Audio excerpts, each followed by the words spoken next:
The Latvian Constitution states that power belongs to the people.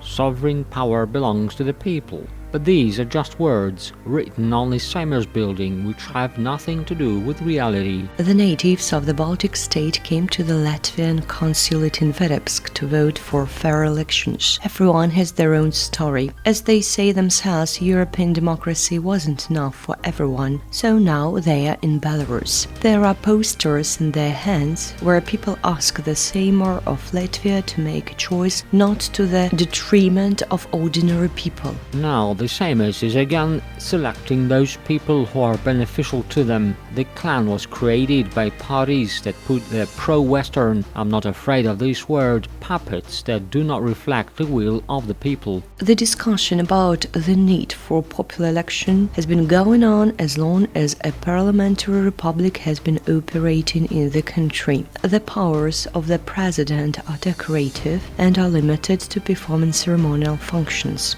Speaking in popular terms, that's just a talking head. I believe that the president should be elected by the people. That should be the candidate that the people want to choose, and not some political or national blocs. According to past experience, candidates whom people don't know at all suddenly become presidents. Here is an example from Canada. The head of state was elected at night, and in the morning people found out who their leader is.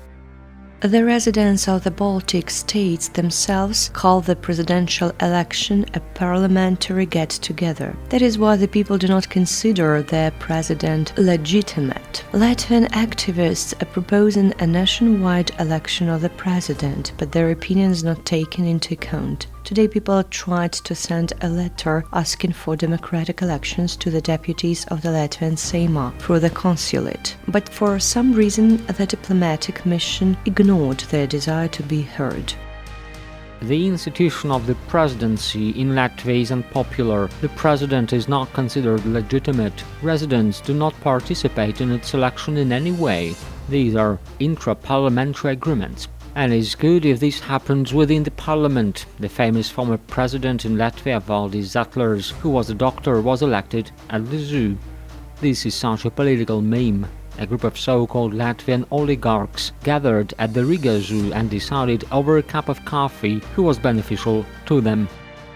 Latvia is an illustrative example of what happens when politicians do not prioritize the well-being of the people and unquestionably follow orders from above. Apparently, they are particularly comfortable with the role of puppets in other people's game. What about people? No, not those in power, but those who work in hospitals, schools and enterprises. Wages that leave much to be desired, rising food prices and unaffordable energy bills.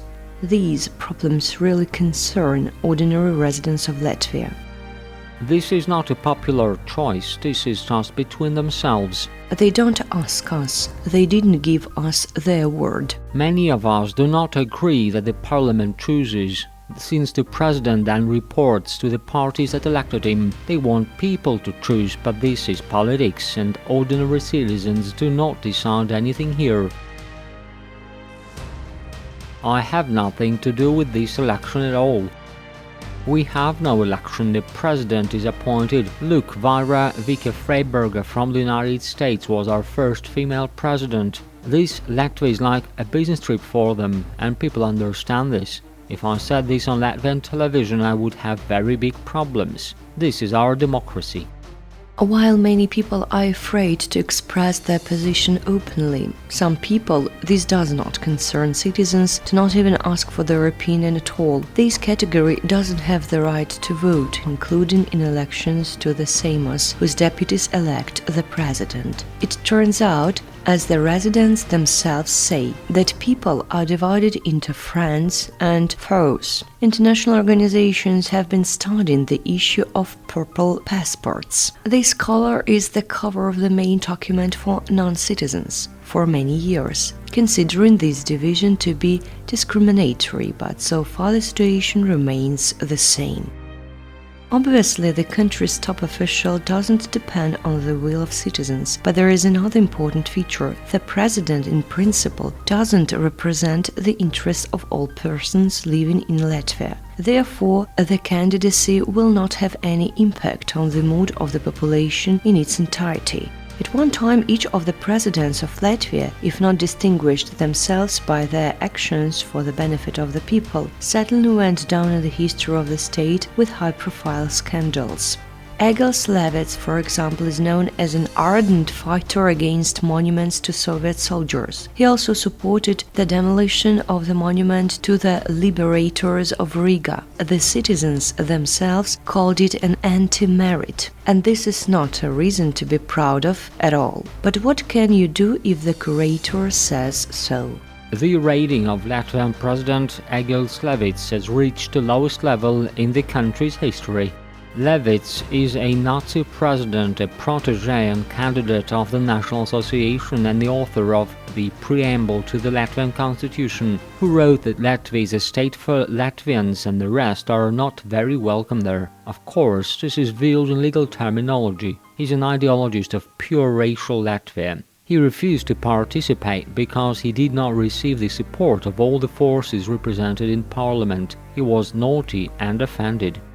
However, residents of Latvia do not have high hopes that their lives will change with the next new president. The main thing is that politicians shouldn't play too much with people's destinies, pursuing the interest of those who will make their choice today.